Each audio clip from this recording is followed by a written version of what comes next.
So our moderator for today is Colonel Nick Desport, and I will turn it over to him to introduce our speakers. Nick, over to you. Thank you, Kathy. And as Kathy pointed out, this is Recruiter Resources. I'm happy to be a moderator here. I'm Nick Desport with Merrick and Company, where I'm a director of business development there. I personally went through this transition workshop twice, once in Atlanta in 2011 and once at BWI in 2012. And I've been involved with SAME in this event over the many years since 2011. So that's over 10 years. This is such an awesome opportunity to have these recruiter resources available for us. And for those who are tuned in, you're going to have the opportunity for live questions, like Kathy said. We can do those in the chat. And then for those who end up getting this recorded, you're going to get the benefit of this great resource.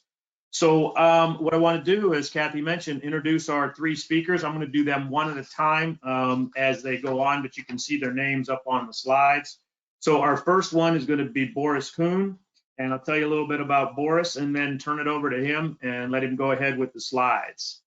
Boris directs the Department of Defense credentialing, SkillsBridge, and U.S. military apprenticeship programs from the Assistant Secretary of Defense for Readiness Office. His family immigrated to Cleveland, Ohio in 1993, so I'm going to assume he's a Browns fan. I'm a Steelers fan for those who may not know that. So yeah, we've got something sort of in common. He enlisted in the United States Navy in 2007, was selected for a commissioning program within the Navy years later. He's a disabled veteran and military spouse, and we're going to have to watch him here. His daughter keeps reminding him to break things down into non-engineering terms. So again, if he's got something in a vernacular you don't understand, put it in the chat. He'll answer that right away. Otherwise, the big questions, we're going to defer all the way to the end after all three speakers. So with that, we're going to go ahead and move on to Boris. You should have the slides popping up from Kathy, and I'm going to go off camera, and it's over to you, Boris. Thanks so much, Nick. Just to make that clear, because sometimes I like to talk to acronym soup, so hopefully I won't do that. And yes, please let me know if I am speaking in acronym soups. We are known to do that in the Department of Defense. So next slide, please. And then we can skip that slide since I was already introed.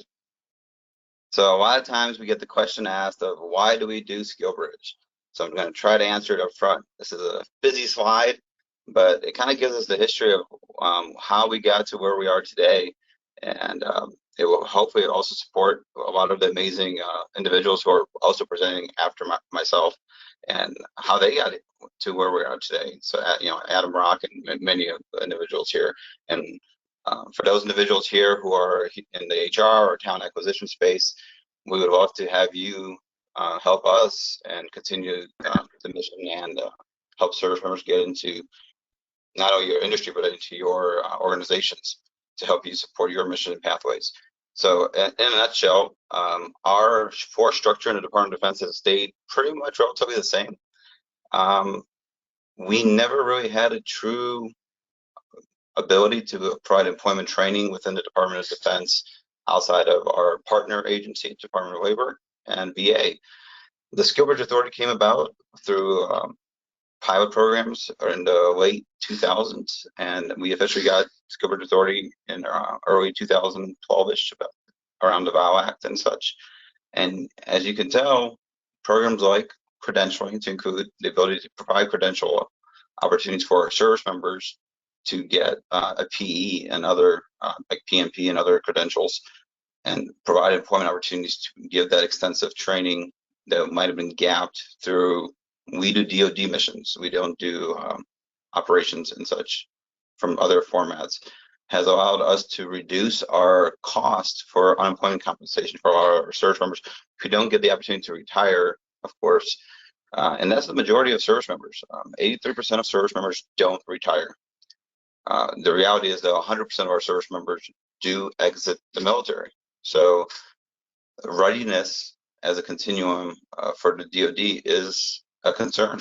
And so we have to realize the one constant in Department of Defense is everybody's going to leave just like most of you have, most of your employees are one day going to depart, and you have to have a ability to have the next generation of employees who can be ready to support your mission. So we're really in the same business as you all are. So we have to think and forecast in the same manner. For us, we don't have a revenue stream, but we have a budget. And for us, unemployment cost goes right against our training and development and ability to, purchase even hardware sometimes. But it really goes against our training and ability to educate our service members to go execute the mission. So this chart kind of gives you that synopsis and how programs like Credentialing and SkillsBridge really help provide us a leverage to control those costs and provide our forces the ability to actually go and execute those missions.